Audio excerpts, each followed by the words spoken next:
bulan yang pertama disebut bulan apa namanya? Bukan.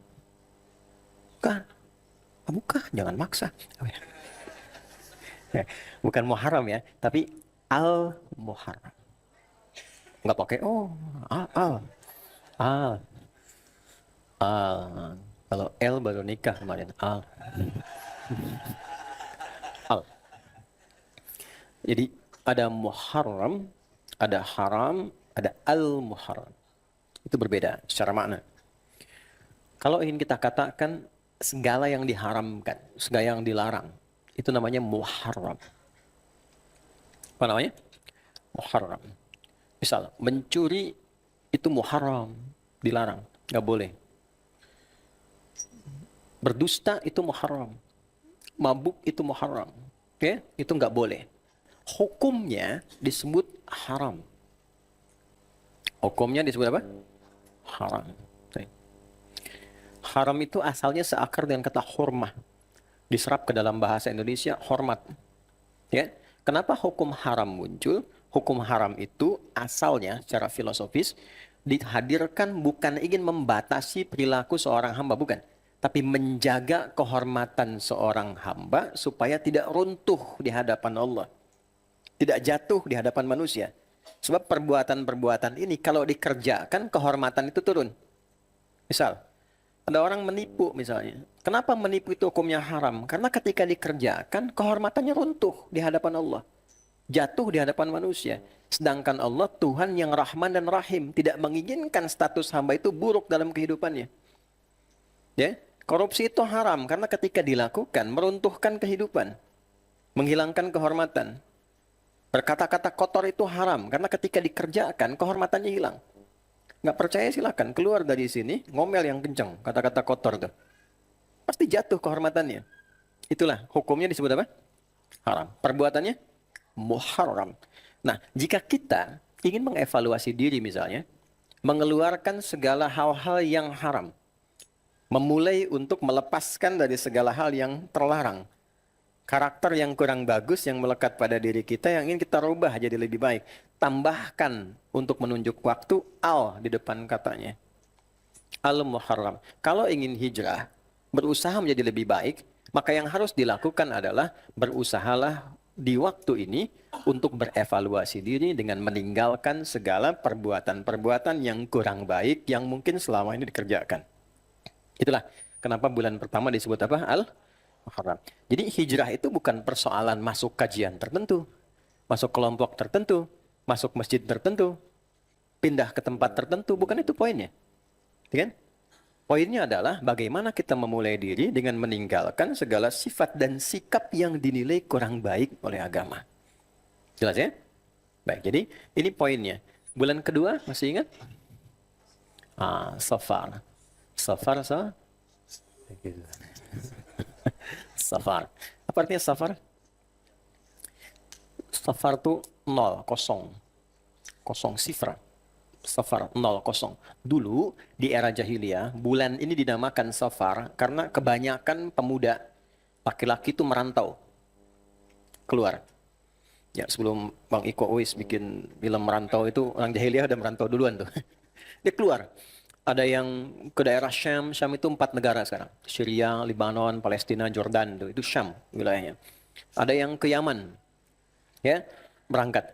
Jadi itu nanti diabadikan informasinya di Quran surah Al-Quraisy itu.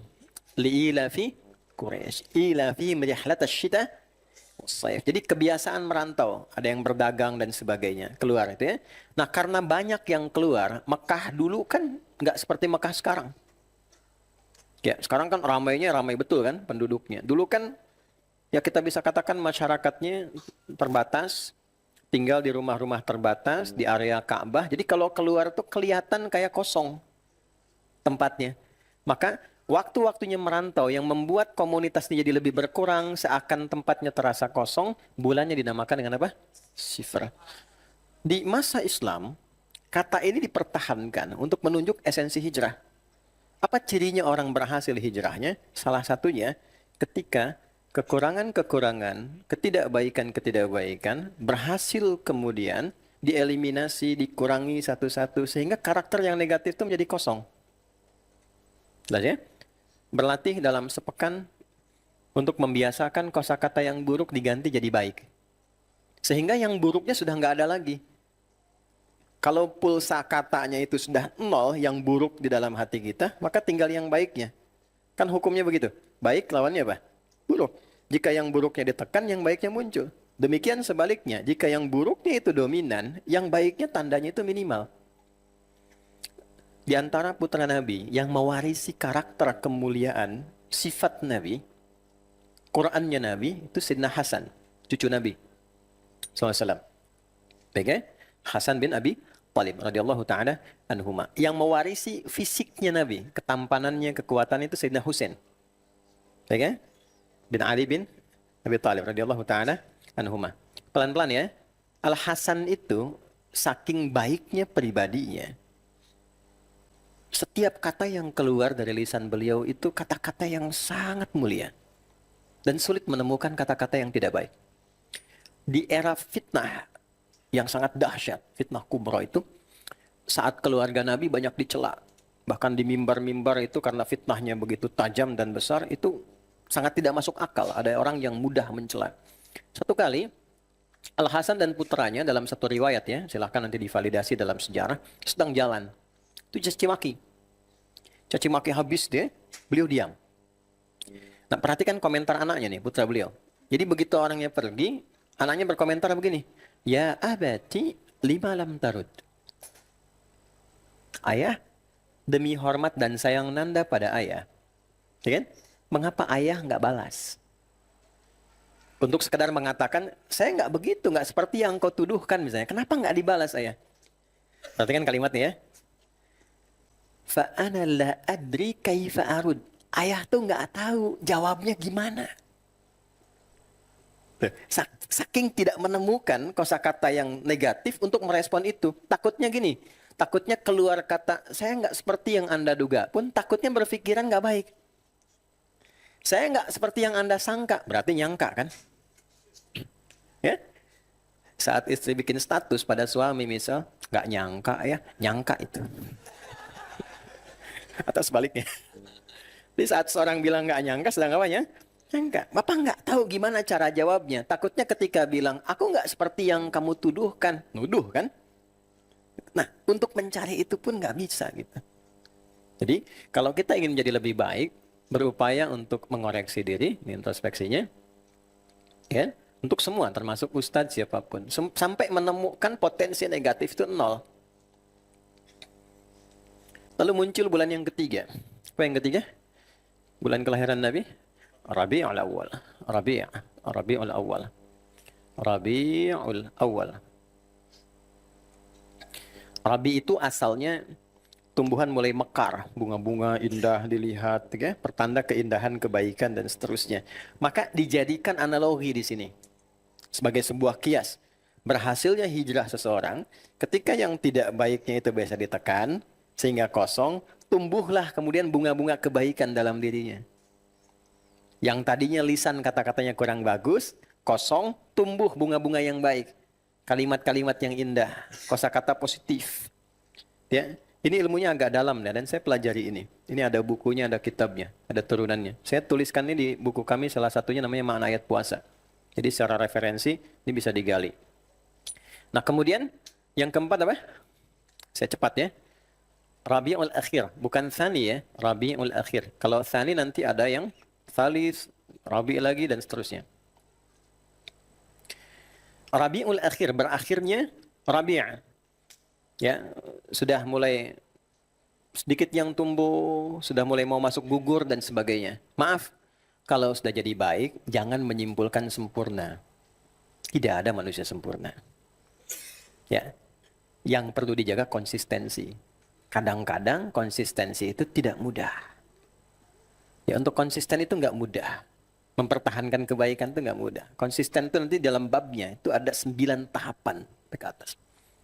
Konsis 1, konsis 2, konsis 3, konsis 4, sampai konsis. Tantangannya banyak. Banyak. Tahajud aja kan kadang-kadang pengen bangun, gitu kan? Ngalahkan kantuk, gitu kan? Setting sampai 3 kali. Jam 2, 2:04, jam 2:30 kan? Walaupun bangunnya jam 4 juga gitu. Gambaran. Nah ini ya, jadi fala tuzakku anfusakum, jangan pernah menyimpulkan tak tuh orang sempurna, orang baik, yang konsisten pada kebaikan. Tidak, konsistensi itu pembuktian, kan? Bukan penyampaian. Nah kadang-kadang kalau gagal di sini muncul yang kelima. Apa bulan kelima? Masih ingat teman-teman? Nah, bukan Jumadi, bukan Jumadil awal, tapi Jumada. Jumada al-ula. Jumada al-ula. Jumada itu musim gugur, musim kering, musim gugur yang pertama. Ya, kalau Jumadi menunjuk pada sifat orangnya. Ya, orang yang kering gitu kan, kosong Jumadi. Ini secara makna kata ya. Nah, Jumada itu menunjuk pada musim gugur. Artinya apa? Orang-orang yang kurang bisa mempertahankan kebaikannya, terlalu bangga dengan kemuliaannya, itu pada saat yang sama bisa gugur keadaan dirinya. Tapi kalau sudah gugur, merasa banyak salah, merasa pernah berbuat banyak hal-hal yang tidak baik gitu, jangan juga menyimpulkan bahwa saya ini sudah terlanjur berbuat salah. Selalu ada peluang untuk kembali. Nah, indahnya kehidupan itu begitu. Kalau sedang baik, jangan merasa menjadi orang sempurna. Kalau sedang menjadi pribadi yang dihukumi tidak baik, jangan menyimpulkan bahwa saya terlanjur sudah jadi orang nggak baik.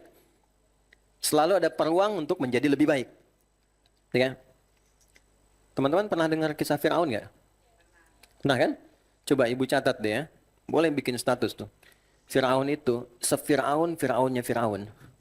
Ya. Bayang ya. Fir'aunnya Fir'aun tetap diberikan haknya oleh Allah untuk kembali menjadi baik. Cuma memang dasar Fir'aun.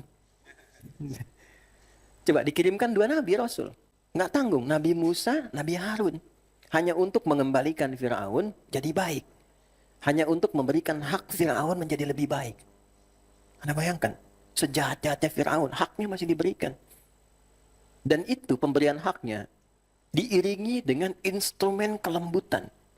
Silahkan dibaca Quran surah ke-20 Thaha ayat 43 sampai 44. Idhaba ila fir'auna innahu tagha. Faqula lahu qawlan layyina la'allahu yatadhakkaru aw yakhsha. Musa, Harun, berangkatlah ke Firaun. Dia sudah mulai menyimpang menggunakan kewenangan dan jabatannya. Jadi jangan salah, Nabi Musa, Nabi Harun itu ditugaskan oleh Allah bukan untuk menjatuhkan Firaun. Karena tidak ada ajaran dalam Islam menjatuhkan kekuasaan itu nggak ada.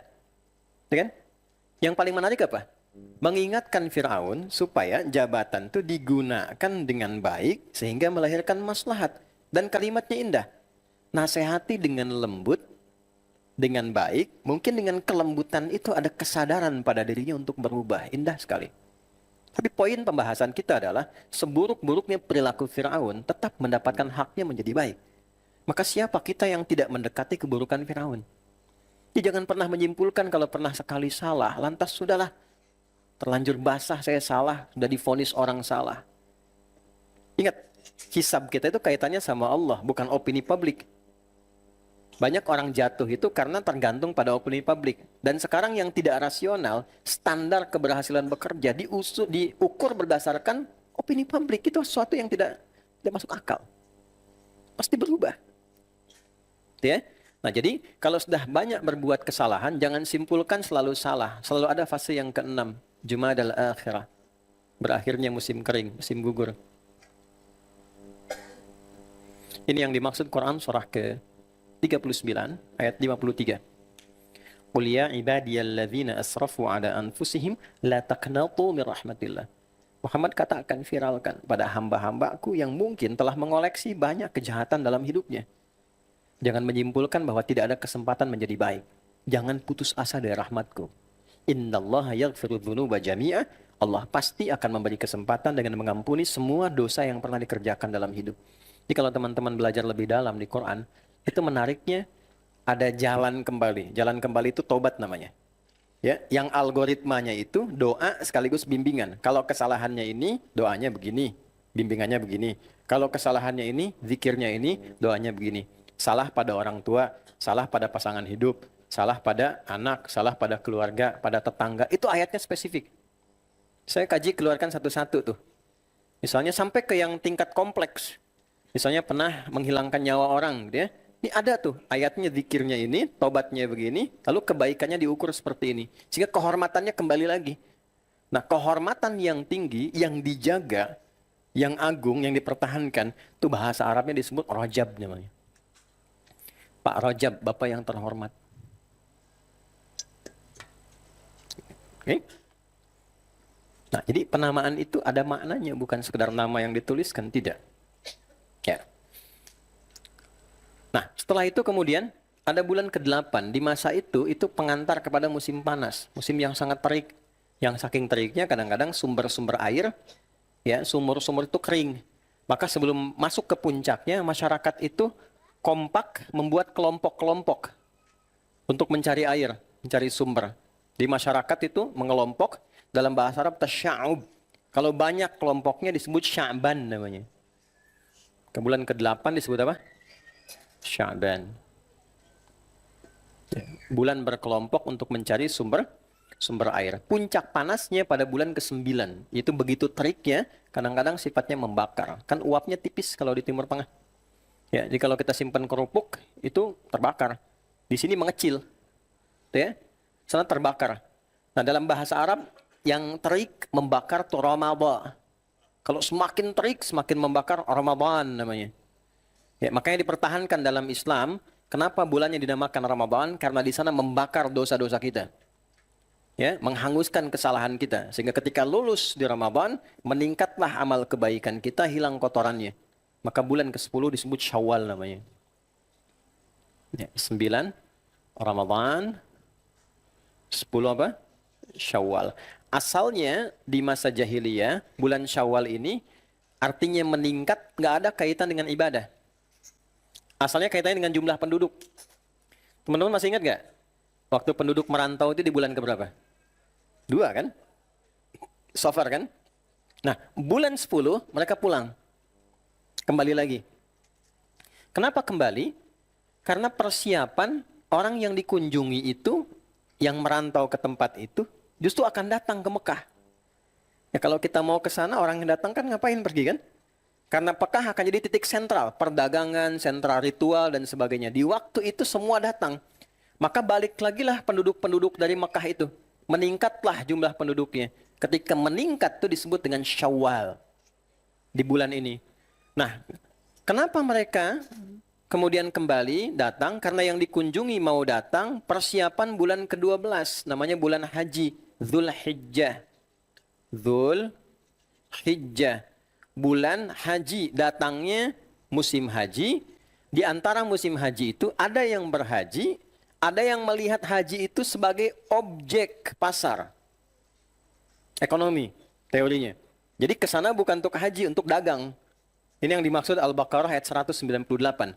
Laisa 'alaikum junahun an tabtaghu fadlan min rabbikum. Kalau ada orang musim haji, niatnya bukan haji, pengen dagang, boleh. Nggak salah, nggak ada dosa. Tapi dapatnya dunianya. Kalau pengen haji, dapatnya hajinya. Jelas ya? Di kaidahnya, kalau kita ikut dunia, ini ada dunia, ini ada akhirat. Kalau kita ikut dan fokus pada dunia, terlalu banyak fokusnya, akhiratnya pasti turun. Ya. Tapi kalau kita fokusnya pada akhirat, dunianya pasti ikut. Tuh. Saya ulang ya. Kalau fokusnya pada dunia, akhiratnya pasti turun. Gak percaya silakan tuh.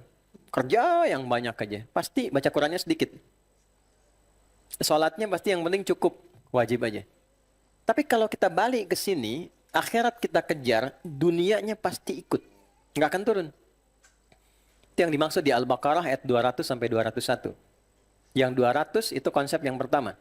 Wa minan nasi may yaqulu rabbana atina fid dunya. Bukan. Tenang ya. Saya bacakan ulang ya. Wa minan nasi may yaqulu rabbana atina fid dunya wa ma lahu fil akhirati min khalaq. Jelas ya? Itu ayat 200. Nah, ada segelintir orang yang terlalu fokus dengan dunia sehingga ketika di akhirat tidak siap, bekalnya kurang. Tapi yang 201-nya, ini yang doa yang sangat kita hafalkan. Wa minhum may yaqulu rabbana atina fid dunya hasanah wa fil akhirati hasanah wa qina adzabannar. Jadi Allah itu kenapa mendahulukan dunia ini untuk merubah perspektif kita? Persepsi kita dirubah supaya punya perspektif begini. Dunia itu instrumen untuk mendapatkan kebaikan akhirat. Jadi alat mendapat akhirat itu ya dunia. Jadi nggak mungkin mendapat akhirat, meninggalkan dunia itu mustahil. Tidak mungkin. Nah, kalau kita beraktivitas dunia untuk menempatkannya sebagai alat meraih akhirat dengan ibadah, dunianya nggak akan tertinggal. Tetap silakan jadi direktur, tetap direktur. Bekerja, tetap kerja. Tapi orientasi pekerjaan kita ketika mengumpulkan harta untuk kepentingan akhirat. Apa diantaranya? Menafkahi keluarga. Nafkah itu kan ibadah. Nafkah itu bukan rutinitas. Nafkah itu ibadah, akhi. Ar-rijalu qawwamuna 'alan nisa bima faddalallahu ba'dahum 'ala ba'dhin wa bima anfaqu min amwalihim. An-Nisa ayat 34. Ketika suami mencari nafkah, diniatkan untuk memberikan kebaikan pada keluarganya, didapatkan berapapun, dicukupkan oleh Allah untuk keluarganya, pencariannya itu dinilai sebagai ibadah, akhiratnya dapat. Itu yang dimaksud dunia hasanah, akhiratnya hasanah. Tapi kalau tidak diniatkan ibadah sebagai kewajiban menafkahi, hanya rutinitas saja, dibikin capek nanti. Konsep hidupnya begitu. Berangkatnya capek, sudah terkumpul tuh kayaknya masih sedikit terus. Kalau dalam rekening terkumpul banyak, masih terasa kurang, tidak cukup memenuhi keinginan, bukan kewajiban, yakinlah Anda sedang dikuasai oleh nafsu. Dan biasanya lelah hidupnya, capek. Pulang ke rumah cuma dapat capeknya aja. Ya kan? Ingat ya, saya ingatkan teman-teman termasuk saya sendiri. Boleh Anda jadi pimpinan di kantor, tapi di rumah Anda tetap suami, Anda tetap ayah. Kalau sudah ada anak-anak tuh, anak kita yang kecil-kecil itu, nunggu ayahnya tuh, bukan nunggu bos. Saya seumur-umur ngajar sampai hari ini, tidak pernah pulang. Saya dipanggil misalnya, Kiai. Tidak. Pasti Buya tuh, Buya. Pulang datang. Pengen ayahnya. Nah, jadi keadilan itu penting. Nah ini, konteks ini, ketika kita gunakan sebagai instrumen mencari akhirat dengan meniatkan, dapat. Belajarnya, adik-adikku yang belajar, misalnya di sekolah. Nggak akan kehilangan sekolahnya. Belajar yang rajin, yang pintar. Nah, kepintaran itu diniatkan untuk menaati Allah. Nah, kalau kepintaran itu digunakan pada yang positif, kalian misalnya jadi pilot misalnya. Begitu jadi pilot, ngantarkan orang haji, itu dapat pahalanya tuh. Ngantarkan orang tugasnya sholat. Nah, ketika dia sholat di tempat itu, dapat pahalanya. Ada yang arsitek, bikin jalan misalnya, sipil tuh. Jalannya dipakai oleh orang berbuat baik. Kita mau lewat nih, ikut kajian. Lewat jalan itu, dapat investasinya, aktif akhiratnya dapat di sini. Nah, konsepnya seperti itu. Itu yang dimaksud dengan, ini, konteks ini. Syawal ke Dzulhijjah. Karena mau datang banyak di sini, akhirnya memilih menunggu. Nah, semakin dekat ke puncaknya, dari 3 bulan ini, namanya Ashhurul Hajj. Ashhurul Hajj atau Ashhurum Ma'lumat namanya. Bulan yang sudah diketahui di kalangan orang Arab menuju puncak haji. Ditemukan di Quran surah kedua Al-Baqarah di ayat 197. Paling kanan sebelah atas di mushaf tuh. Al-Hajju Ashhurum Ma'lumat. Puncak haji di Dzulhijjah itu disiapkan di bulan-bulan yang telah diketahui di kalangan masyarakat. Nah, karena Syawal sudah mulai banyak datang, penduduk meningkat, musim haji makin dekat, akhirnya akamsi, ya, anak kampung sini atau kampung Mekah itu, karena sudah orang banyak datang ke sini, mereka memilih duduk santai. Santai aja, yang penting nunggu dulu ya. Mereka akan datang kok ke sini. Ya kan? Duduk santai dalam bahasa Arab disebut Dzulqa'dah. Nggak pakai oh. Kalau duduknya singkat, duduk, bangun lagi gitu kan? Duduk sebentar terus bangun. Kayak sekarang orang Arab duduk nunggu, begitu orang haji datang mereka liburan keluar kemana. Maka berubah harokatnya dari I jadi A. Dzulqa'dah.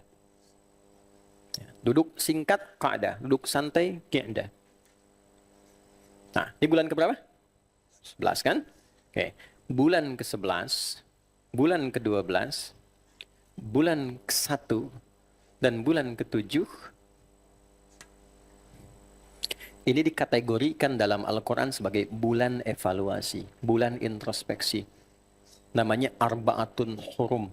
bulan menjaga kehormatan. Ini ditemukan di Quran surah 9 tadi, di ayat yang ke-36. Nah, sekarang kita sedang berada di bulan yang ke-11 ini.